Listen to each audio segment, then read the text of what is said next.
हम √2 और √3 का संख्या रेखा पर प्रदर्शन सीखते हैं। ये आपके आरबीसी के अंदर क्लास 9 मैथमेटिक्स में ये टॉपिक आ रहा है एनसीईआरटी सिलेबस के अनुसार।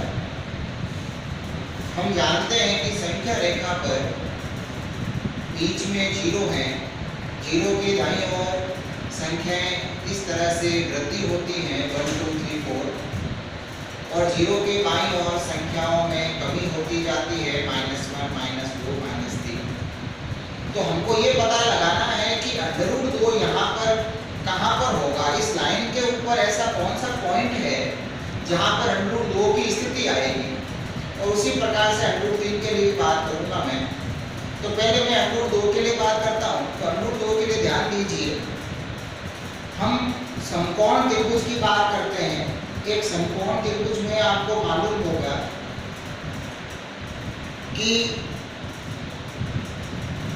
नीचे वाली भुजा को आधार बोलते हैं, इसको लंब बोलते हैं, इसको कर्ण बोलते हैं। इंग्लिश में बेस, परपेंडिकुलर और हाइपोटेन्यूज बोला जाता है, आधार, लंब और कर्ण।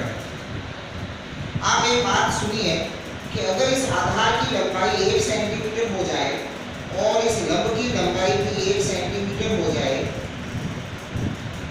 तो इस कर्ण की लंबाई कितनी होगी मैं ज्ञात करता हूँ। इस कर्ण की लंबाई कितनी आएगी, तो कर्ण का सूत्र आपको मालूम होगा √ आधार स्क्वायर प्लस लंब स्क्वायर।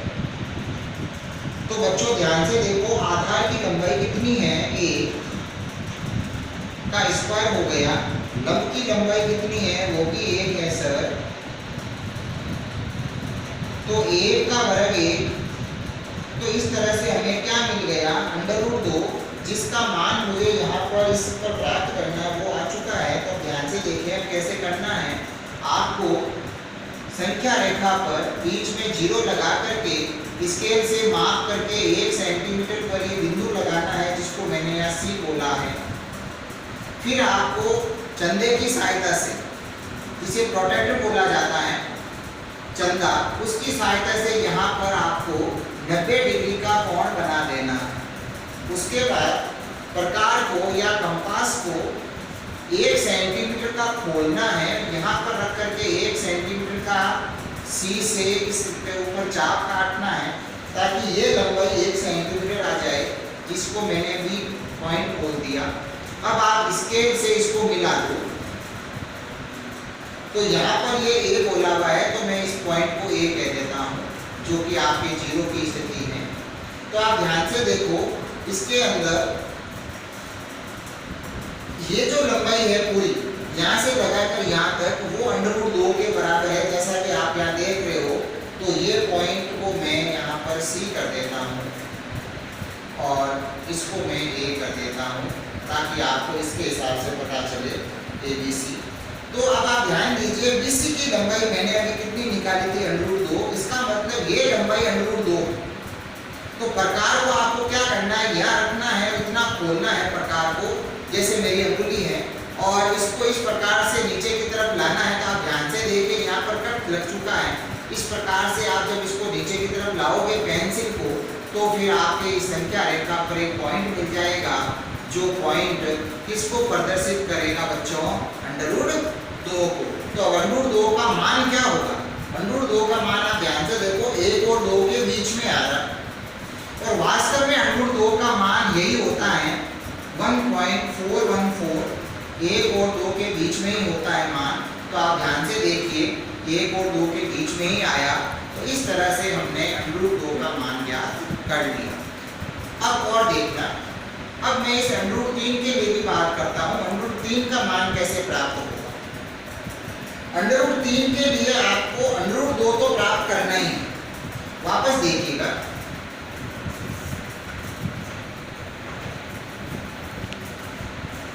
एक समकोण त्रिभुज के अंदर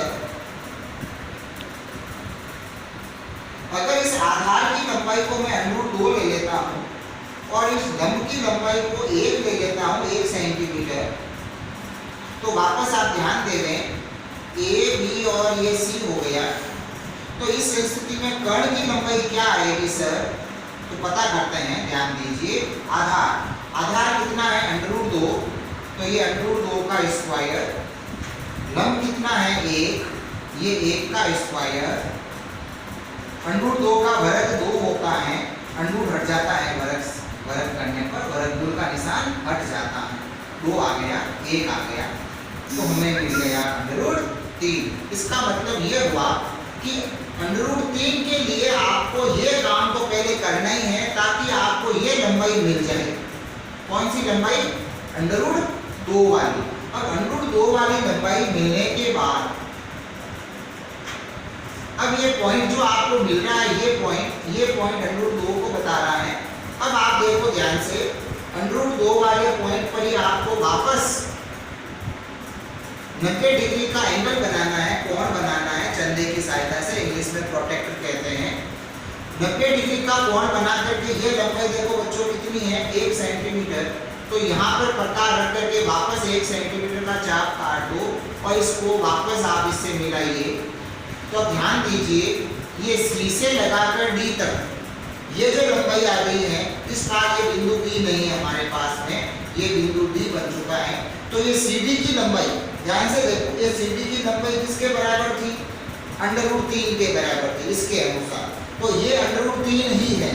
तो वापस प्रकार को हम इधर ही, मतलब इतना ही प्रकार को खोलना है कंपास को CD के बराबर, और CD के बराबर खोल करके पेंसिल को नीचे की तरफ घुमा दीजिए इस प्रकार से, इस पर जैसे मेरी अंगुली घूम रही है ऐसे नीचे की तरफ घुमा देंगे। घुमाने पर जिस बिंदु पर ये कट हो जाएगा वही बिंदु स्थिति किसकी होगी बच्चों? √3 की। बिल्कुल ये 2 से कम आना चाहिए, ध्यान देना। अगर आपका काम सही है तो ये जो 4 कटेगा वो 2 से पहले कट जाना चाहिए, क्योंकि √3 का मान ये होता है 1.732, 1.732 √3 का मान होता है। इसलिए ये जो चाप है वो 2 से अगर पहले कट जाए तो आप समझ लीजिए कि आपका काम बिल्कुल सही हो गया। तो फिर इस तरह से हम √2 √3 का संख्या रेखा का प्रदर्शन कर सकते हैं, जिसकी हमने सहायता ली है, समकोण त्रिभुज की सहायता लेकर आपने काम किया है। इसी तरह से आप प्रैक्टिस के लिए, आपके कोर्स में तो ये 2 है √2 √3, आप प्रैक्टिस के लिए √5 √7 इसका भी आप कोशिश कर सकते हो। तो आज की जो कक्षा हुई अपने क्लास 9 NCERT सिलेबस के अनुसार, वो हमने √2 √3 का एक संख्या रेखा पर प्रदर्शन मैंने आपको सिखाया है। ठीक है, ओके।